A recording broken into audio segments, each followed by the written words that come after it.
Donc nous allons poursuivre. Je vais demander à Didier Tabuteau de nous rejoindre. Je le cherche du regard. Ah ben il est là. D'accord. Il y a quelque temps, je suis allé assister à une conférence qu'il donnait à la chaire de sciences politiques. Et j'avais été très intéressé. Et j'avais été frappé de l'entendre parler des ordonnances de 1958 avec... j'y avais vu énormément de similitudes, finalement, dans les problématiques de 1958 par rapport à celles que nous vivions encore aujourd'hui. Et j'ai souhaité que l'on ait ce regard. Hier, on disait qu'il fallait regarder un petit peu en arrière pour mieux comprendre et mieux deviner le futur. Eh bien, c'est un peu ce qu'on va faire maintenant pour voir dans quel contexte ça s'est produit en 1958. Donc je remercie beaucoup Didier Tabuteau. Je le félicite aussi pour sa nomination en tant que président des commissions des affaires sociales du Conseil d'État. Donc ça va lui amener, je crois, à abandonner la chaire de sciences politiques, mais il est toujours bien sûr professeur dans cette magnifique institution. Didier Tabuteau, merci. Vous pouvez mettre où vous voulez et merci d'être avec nous aujourd'hui.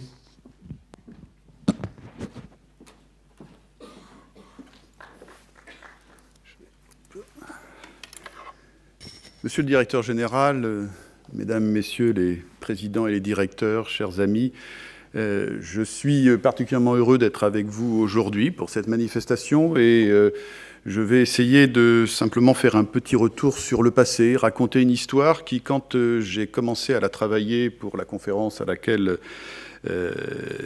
David faisait référence, j'ai été profondément pris par cette construction historique des ordonnances. J'en connaissais évidemment la face émergée, les ordonnances des 11 et 30 décembre 1958. Et quand on se plonge sur cette histoire, on s'aperçoit que l'élaboration de ces ordonnances, c'est peut-être un exemple de construction d'un projet politique, administratif, médical, qui chemine au fil du temps et qui prend 1, 2, 3 décennies, on va y revenir, à voir le jour. C'est un retour vers une idée que le temps long est aussi important dans une société où nous sommes toujours pressés par l'urgence.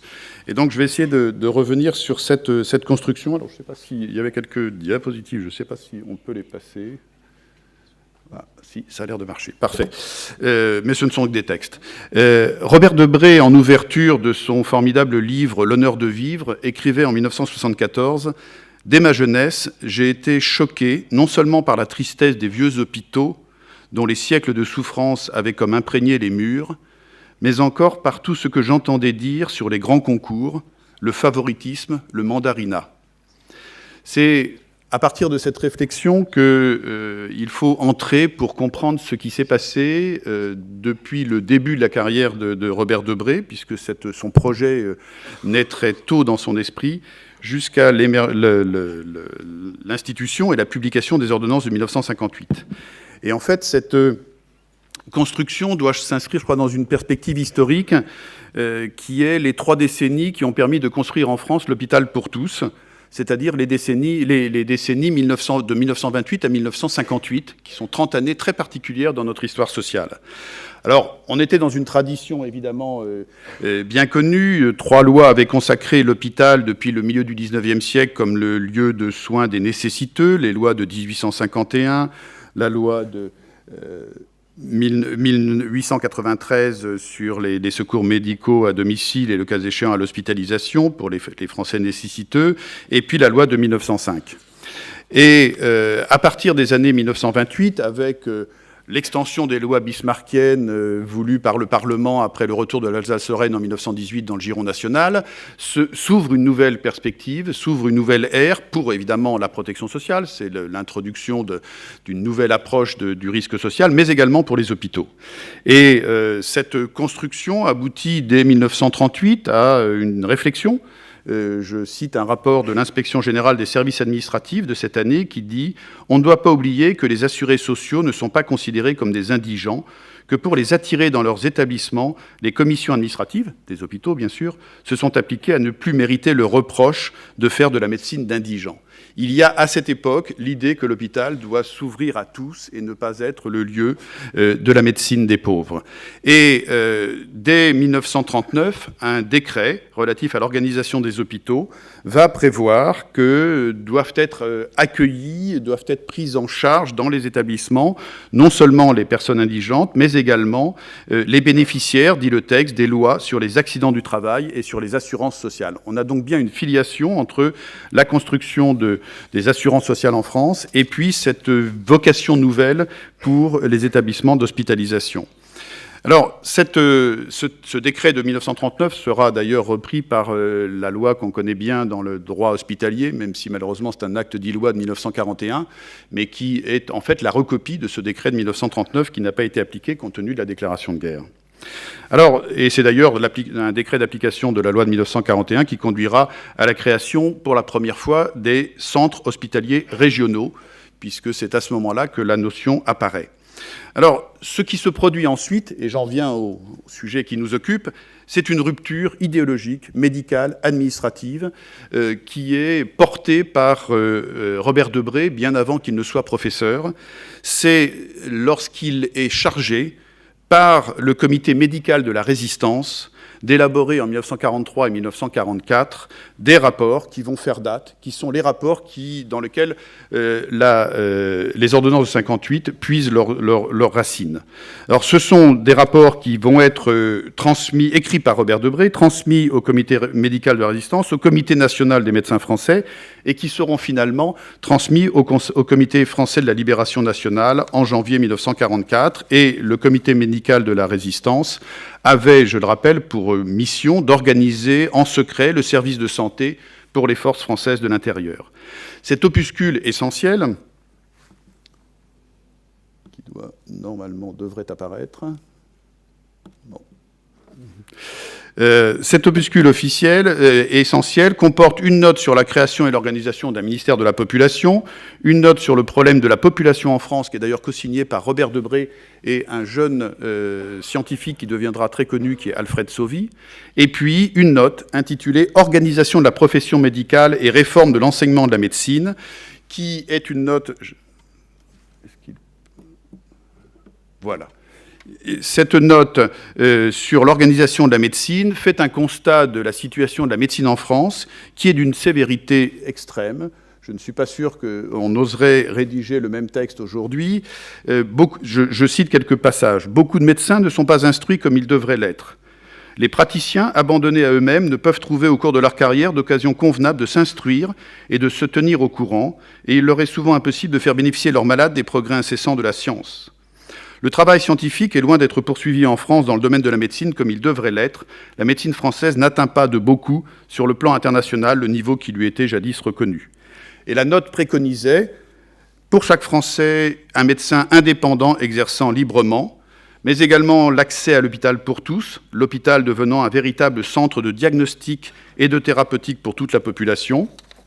Et enfin, précisait, le corps enseignant doit être voué entièrement à s'attacher à mener une vie essentiellement hospitalière et universitaire. 1944.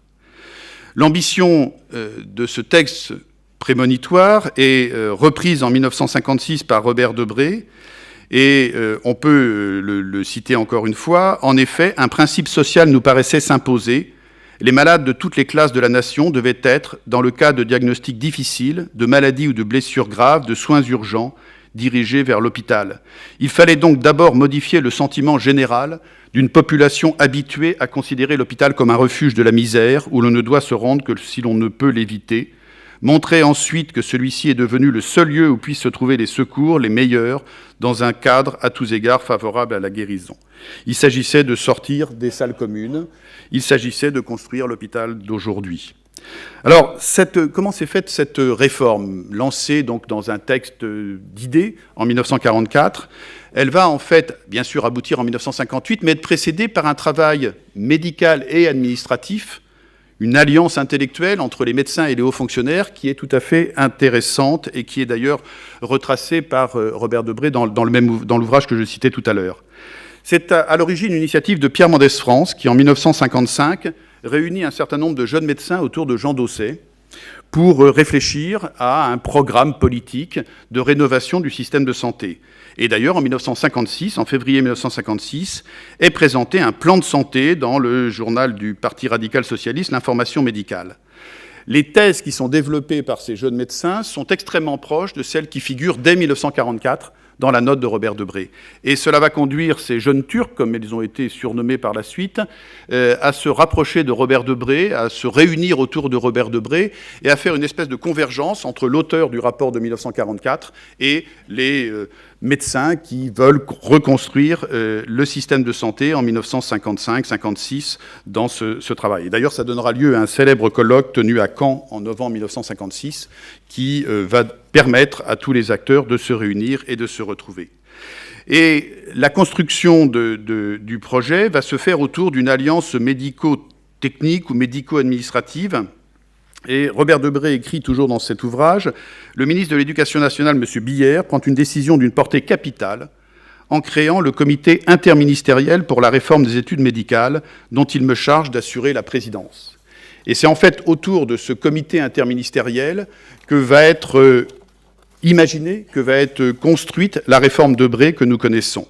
Ce comité interministériel est créé par un décret de 1956 et il va être composé d'une vingtaine de membres. On y trouve Gaston Berger, le directeur de l'enseignement supérieur, Eugène Aujaleux, le directeur de la santé publique, des doyens de faculté, des chefs de service, le directeur de l'Institut national d'hygiène, le directeur général de l'assistance publique, le directeur de la Fédération nationale des organismes de sécurité sociale, le président de l'Ordre des médecins et un certain nombre de syndicalistes médicaux.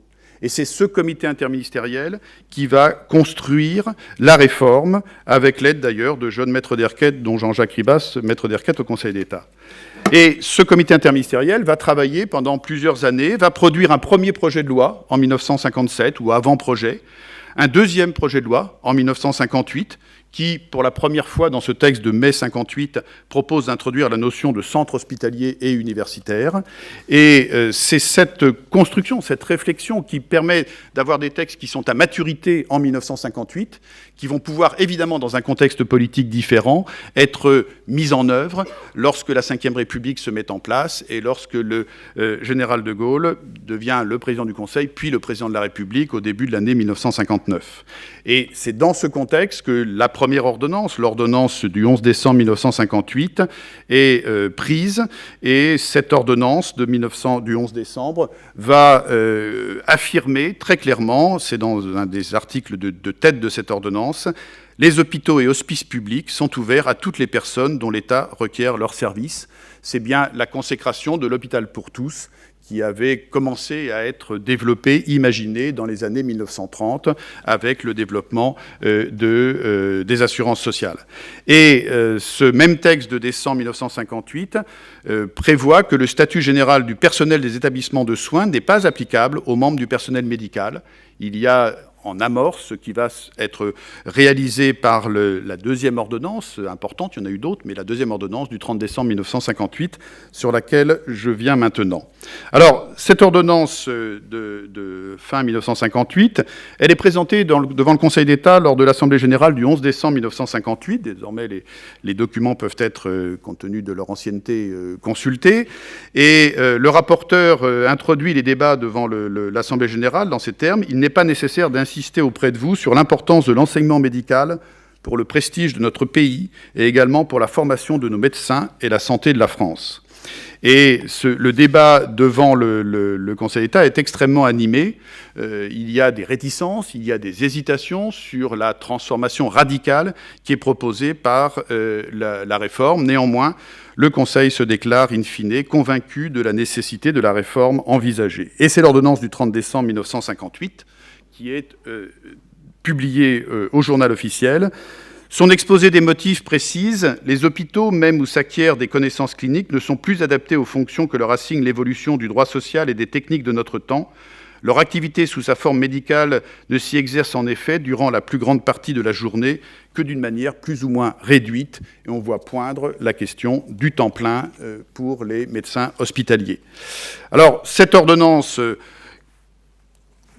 qualifie définitivement les CHU, puisque le texte prévoit que ces centres prennent le nom de centres hospitaliers et universitaires, et dans l'article 1er ou 2e de l'ordonnance, et l'article 5 crée la médecine hospitalo-universitaire, c'est-à-dire le fait que les médecins, je cite le texte, consacrent à leurs fonctions hospitalières, à l'enseignement et à la recherche la totalité de leur activité professionnelle, sous réserve de dérogations sur lesquelles je ne reviendrai pas. Alors, cette construction va donner lieu à un prurit administratif et juridique tout à fait considérable, puisque des dizaines de décrets vont être publiés dans la décennie qui suit, à partir de 1960, soit pour organiser les statuts des professionnels, soit pour organiser les centres hospitaliers et universitaires qui ont été mis en place. On compte plus de 30 décrets, une soixantaine d'arrêtés. Et d'ailleurs, les éléments de la réforme qui n'ont pas été portés à leur terme et ce que regrettait Robert Debré dans son ouvrage sont, selon Robert Debré, dus à une modification de l'organisation administrative, puisqu'il écrit « La grande faute fut l'arrêt de l'activité du comité interministériel ». C'est-à-dire qu'il y a vraiment une conviction de Robert Debré que c'est ce travail en commun entre administratifs et personnels médicaux, personnels soignants, qui a permis à cette réforme exceptionnelle de voir le jour. Toute ressemblance avec d'autres situations serait purement fortuite. Alors, quelles sont les conséquences de ce travail réformateur exceptionnel qui a été engagé ? Je crois qu'on peut reprendre de façon assez paradoxale, puisque c'était plutôt pour s'opposer à la réforme, l'expression retenue par l'Académie nationale de médecine en 1959, qui parlait d'un bouleversement de toute l'organisation de la médecine française. Alors, le premier élément qui résulte évidemment de la réforme, des ordonnances, c'est la création des CHU, mais au-delà de la création des CHU, c'est la constitution du service public hospitalier. C'est à partir de ce moment que l'idée même d'un service public hospitalier va se constituer. Il avait fait l'objet de travaux administratifs depuis les années 1930, mais sans jamais déboucher. Il avait été progressivement évoqué à travers la jurisprudence du Conseil d'État, du Tribunal des conflits et de la Cour de cassation. Et l'on trouve d'ailleurs dans une décision de 1957 la mention dans une décision du Tribunal des conflits qui réunit la Cour de cassation et le Conseil d'État, la notion de service public de santé. Mais fondamentalement, c'est vraiment la constitution des CHU qui va conduire à matérialiser ce service public hospitalier qui conduira à la loi Boulin de 1970. Et je rappelle qu'au cours de la décennie des années 60, la réforme se met en œuvre très progressivement, puisque les premières conventions universitaires créant les CHU sont conclues à partir de 1965 pour Clermont-Ferrand, Dijon, Lille, Lyon, Paris et Rouen, et les autres le seront jusqu'en 1985. On est dans un processus qui va se faire très progressivement. Et donc, première conséquence de ces réformes, c'est évidemment cette notion de service public hospitalier qui s'inscrit dans la réalité quotidienne, mais également dans le droit et dans la doctrine administrative. La deuxième conséquence, absolument fondamentale, c'est évidemment l'émergence du temps plein hospitalier. Temps plein hospitalier qui est une rupture radicale avec l'organisation de la médecine en France, qui reposait sur une médecine libérale, y compris pour les médecins qui exerçaient dans les hôpitaux. Pendant très longtemps, jusqu'en 1958, le médecin ne fait pas juridiquement partie du personnel hospitalier. Il est libéral, en service, souvent en vacation, parfois en vacations nombreuses, mais en service au sein de l'hôpital. J'ai retrouvé un règlement du personnel hospitalier de la science publique de Paris de septembre 1903 qui définissait le personnel hospitalier et qui citait le personnel infirmier, le personnel des services généraux, le personnel enseignant, mais ne mentionnait pas le personnel médical en tant que tel. Alors, quels ont été les leviers d'une réforme assez étonnante et qui est une véritable rupture dans l'organisation de la médecine en France ? Premièrement, un contexte extrêmement défavorable aux conditions d'exercice de cette médecine hospitalière, avec notamment quelques éléments qui ont défrayé la chronique à l'époque, comme l'affaire des concours de 1955, qui est un débat qui a eu lieu et qui a été porté devant les juridictions sur les concours des médecins des hôpitaux de Paris de mars 1949, qui avait donné lieu à une procédure assez singulière, puisque par un arrêt du 23 décembre 1955, le Conseil d'État a annulé le concours, après avoir constaté que, je le cite, parce que l'arrêt est rarement aussi exprimé de façon aussi ferme, avoir constaté que 14 candidats seulement sur 39 inscrits avaient effectivement pris part aux épreuves, que seul le requérant, donc qui avait contesté le concours, et 9 candidats déclarés par la suite admissibles avaient pris part à toutes les épreuves, que le requérant avait pu, préalablement à l'ouverture des opérations du concours, dresser la liste exacte des 9 candidats qui devraient être proposés par le jury pour l'admissibilité définitive et la déposer sous enveloppe cachetée chez un huissier qui l'a constaté par un procès-verbal régulièrement enregistré. Et enfin, de ce que les 9 candidats reçus avaient tous reçu la note de 20 sur 20 pour toutes les épreuves. Bien. Contexte un petit peu difficile de suspicion sur la façon dont les carrières s'organisaient. En 1956, la Cour des comptes, dont il a été question précédemment, met en cause le caractère excessif des honoraires médicaux en hospitalisation, et là encore, le rapport donne lieu à un certain nombre de commentaires. Et puis, plus fondamentalement, mais ce contexte était quand même mérite d'être pris en considération, plus fondamentalement, il y a une réflexion profonde au sein d'un certain nombre d'instances universitaires ou hospitalières autour de la théorie de Simon Fletcher, Bedside Teaching by Full-Time Practitioners, qui avait été développée sous l'égide de la Fondation Rockefeller aux États-Unis et qui, après une 15 à 20 ans de mise en œuvre, avait complètement transformé le système médical et universitaire américain. Or, les acteurs, les jeunes médecins qui vont produire autour de Robert Debré, avec Robert Debré, la réforme, sont souvent des médecins qui ont été formés à l'étranger, qui ont eu une inspiration puisée dans les systèmes anglo-saxons, et qui vont donc porter l'idée que le médecin temps plein est une nécessité dans une médecine moderne, dans un hôpital moderne. Par ailleurs, les réformateurs, et d'ailleurs c'est cité dans les textes qui préparatoires, avaient bénéficié d'une réforme mise en place par les hôpitaux de l'assistance publique de Paris en 1953, qui avait expérimenté, dirait-on aujourd'hui, des médecins temps plein dans le cadre de contrats types conclus, et c'est intéressant, avec à la fois les organismes de sécurité sociale et un certain nombre d'organisations syndicales. Et donc, dans ce contexte, le temps plein devient un élément clé de la réforme et c'est l'institution de ce temps plein qui va susciter des réactions extrêmement vives, d'une grande partie du corps médical. Et Robert Debré y consacre de nombreuses pages dans son ouvrage. Jean Dosset également, dans le retour sur la genèse de la réforme, avec de la critique d'une fonctionnalisation de la médecine, les conditions dans lesquelles les porteurs de la réforme vont essayer de la défendre à travers un tour de France, des universités. Et dans certains cas, Robert Debré dira « Nous étions obligés de tenir nos réunions dans des cafés car l'accès à l'université nous était fermé. » Donc une organisation de portage de la réforme qui est extrêmement tendue et qui va laisser des traces. Et d'ailleurs, je citais l'avis de l'Académie nationale de médecine, celui que je vous ai montré tout à l'heure. Cet avis extrêmement hostile à la réforme conduira Robert Debré à venir dans une séance suivante, je crois que c'était la suivante, pour défendre sa réforme, et d'ailleurs un certain nombre de membres de l'Académie reconsidéreront leur position. Donc on est dans un débat médical extrêmement marqué, et cette réforme du temps plein va se heurter à un grand nombre d'oppositions, que ce soit le ministère des Finances, face au coût non évalué de la réforme, trouve-t-on dans les archives, les facultés de médecine de certaines régions, des jeunes médecins redoutant la sélection pour l'accès au nouveau CHU, et des syndicats médicaux regrettant et contestant une emprise étatique sur la profession. Et Robert Debré écrit « La résistance fut des plus vives, les protestations bruyantes, réunions publiques, libelles, articles de journaux, ordre du jour d'organisations professionnelles, grande agitation dans les académies, témoignent d'une émotion partout ressentie. On nous reprochait de détruire la médecine libérale, de transformer les meilleurs des médecins en fonctionnaires asservis, de vouloir faire périr l'élite, de briser les plus belles traditions, de nourrir de chimères, et aussi, j'ajoute, de pousser vers la misère des groupes d'hommes jusqu'alors opulents. » Donc voilà le débat qui se produit et qui va... et c'est le bulletin de l'Académie de médecine qui est le 14 avril 1959, qui est un peu le symbole de cette fronde. Alors, c'est le deuxième élément. Il est évidemment tout à fait essentiel puisqu'il a restructuré profondément l'organisation de la médecine en France. Troisième élément,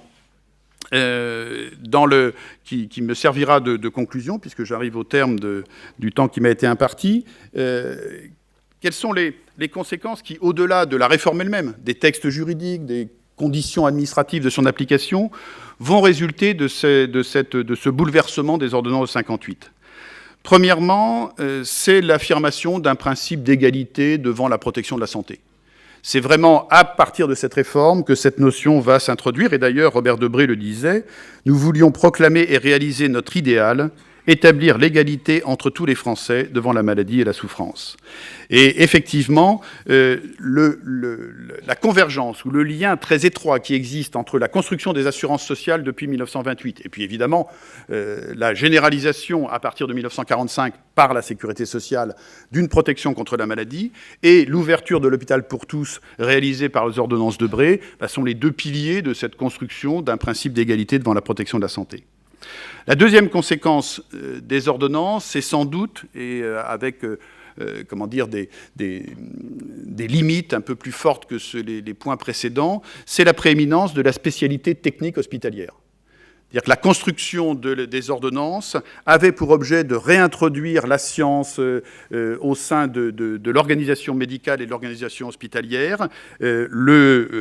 L'objectif a été évidemment atteint, le résultat a été tout à fait convaincant, mais Robert Debré comme Jean Dosset ont très vite considéré que cette prééminence accordée à la spécialité technique hospitalière avait des conséquences qui étaient plus contestables pour le système de santé, notamment dans la mesure où il mettait au second plan la prévention, et Robert Debré revient dans ses écrits sur l'importance de la prévention qui n'a pas été suffisamment valorisée, introduite, prise en considération dans la logique d'ordonnance qui voulait développer une science médicale, une thérapeutique qui se développait très rapidement.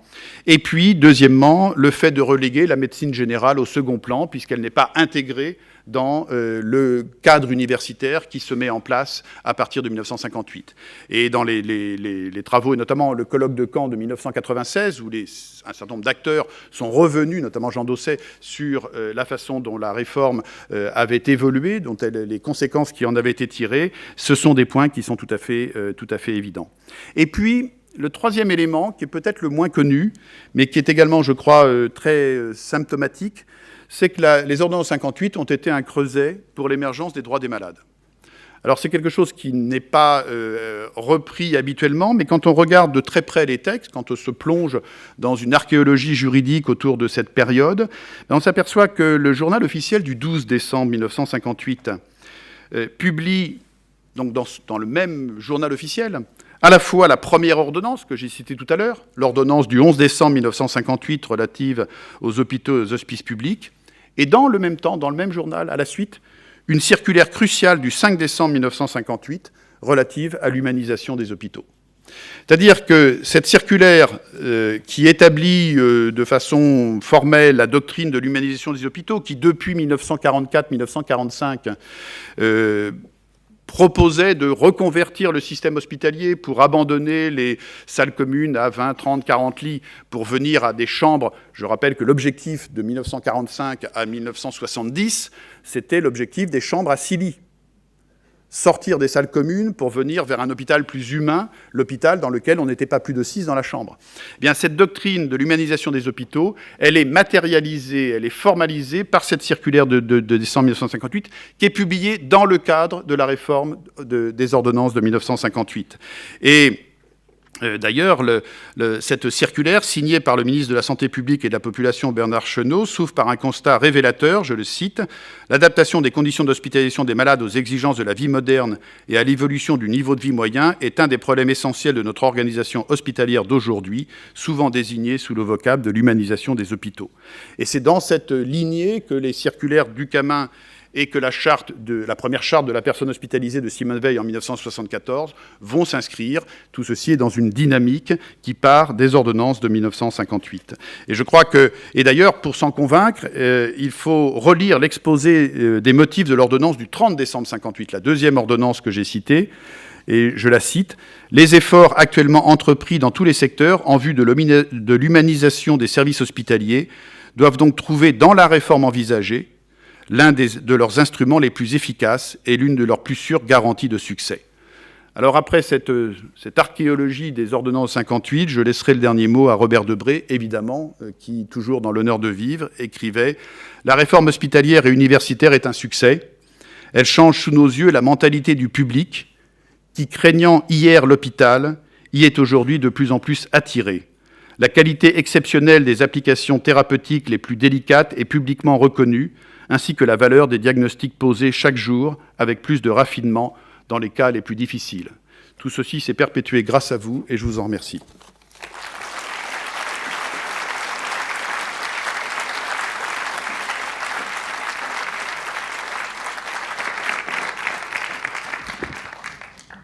Est-ce que vous avez quelques questions à poser à M. Didier Tabuteau?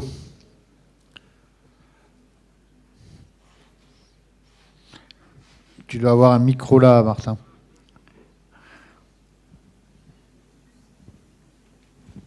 Du travail fait sur ce qui s'est passé en 58, qu'est-ce que vous feriez en 2018?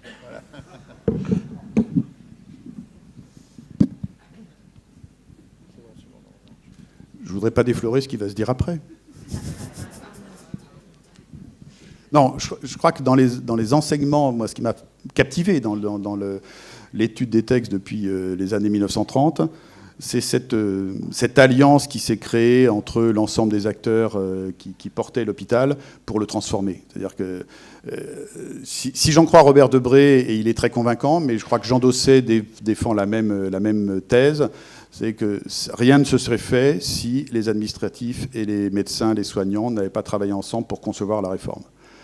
Moi, je reste convaincu que c'est un enseignement majeur de ces 30 années de réforme des années 28 à 58. D'autres questions?